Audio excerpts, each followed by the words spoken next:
Sahabat sekalian, ada pertanyaan masuk di sini tentang amar ma'ruf dan nahi mungkar, prakteknya atau realnya seperti apa dalam kehidupan sehari-hari.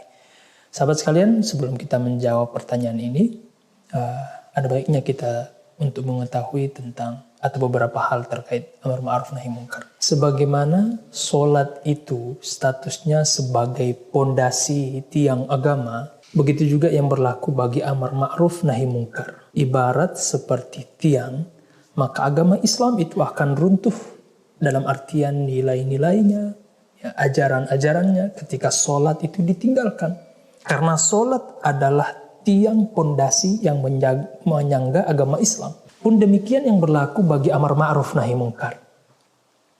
Dia merupakan tiang pondasi bernegara, bermasyarakat, dan berkeluarga.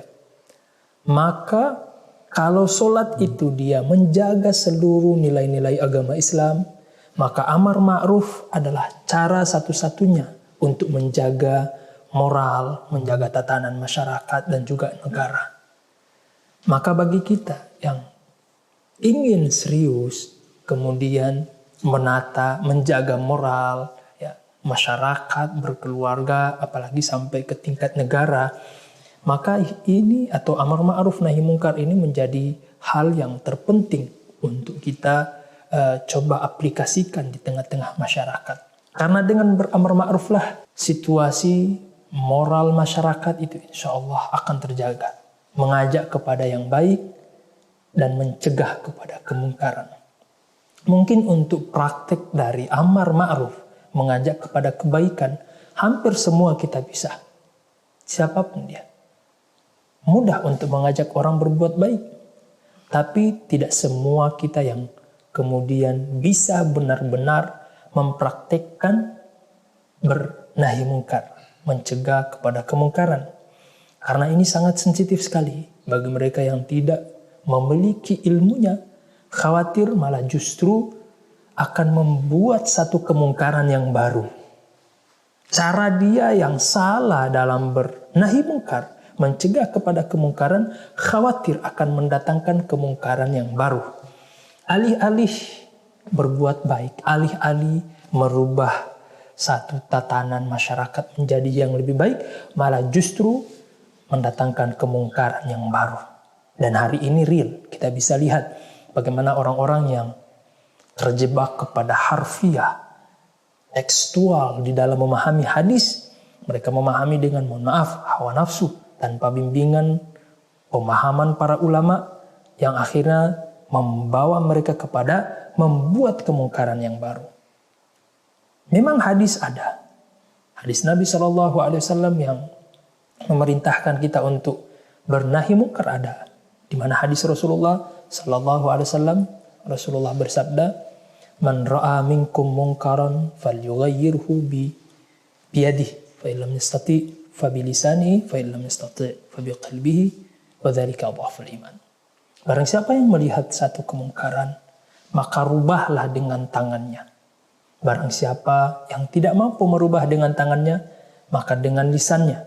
Dan barang siapa yang tak mampu dengan lisannya, maka dengan hatinya, yaitu mengingkari dengan qalbunya. Wadzalika adhaful iman, dan itulah yang paling rendah atau yang menunjukkan kelemahan iman.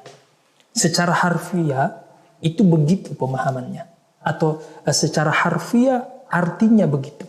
Tapi apakah pemahamannya sama seperti harfiah yang disebutkan di dalam hadis ini? Tunggu dulu. Ternyata sahabat sekalian, para ulama kita menjelaskan hadis ini bagaimana mempraktekkan nahi mungkar itu atau amar ma'ruf nahi mungkar itu. Ternyata hadis ini justru tidak menunjukkan secara harfiahnya, tapi malah justru menunjukkan bahwa cara kita beramar ma'ruf nahi mungkar itu harus dimulai dengan yang paling rendah dulu, dan bukan juga dipraktekkan secara personil, dalam artian untuk merubah kemungkaran dengan tangan itu tidak boleh secara personil, malah justru akan mendatangkan kemungkaran yang baru.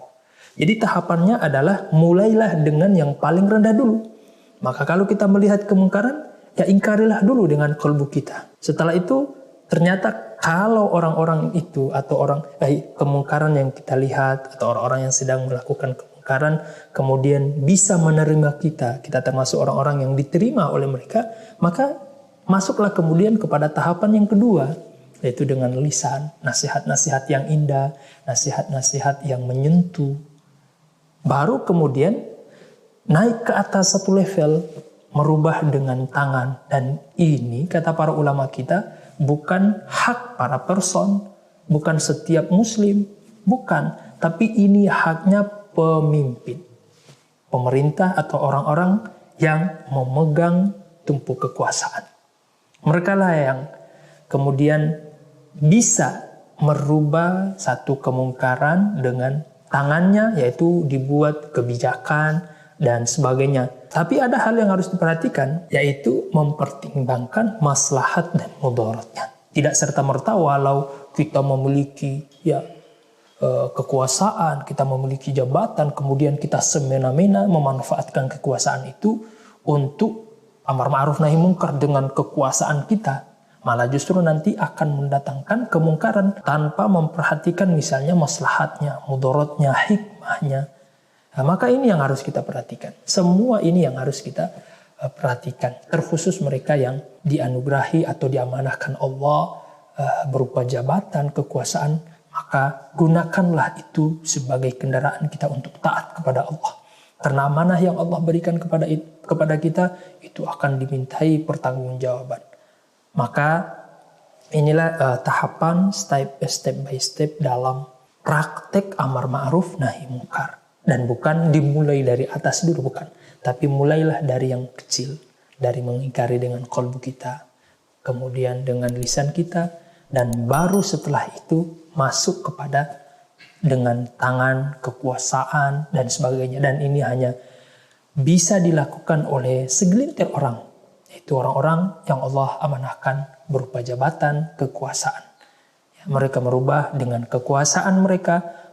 Mereka mengubah kemungkaran itu dengan jabatan yang Allah amanahkan kepada mereka dengan mempertimbangkan maslahat dan mudarat dan bukan dengan cara membabi buta tanpa pertimbangan maslahat, mudarat dan juga bil hikmah. Yang mudah-mudahan bermanfaat bagi kita semuanya. Assalamualaikum warahmatullahi wabarakatuh.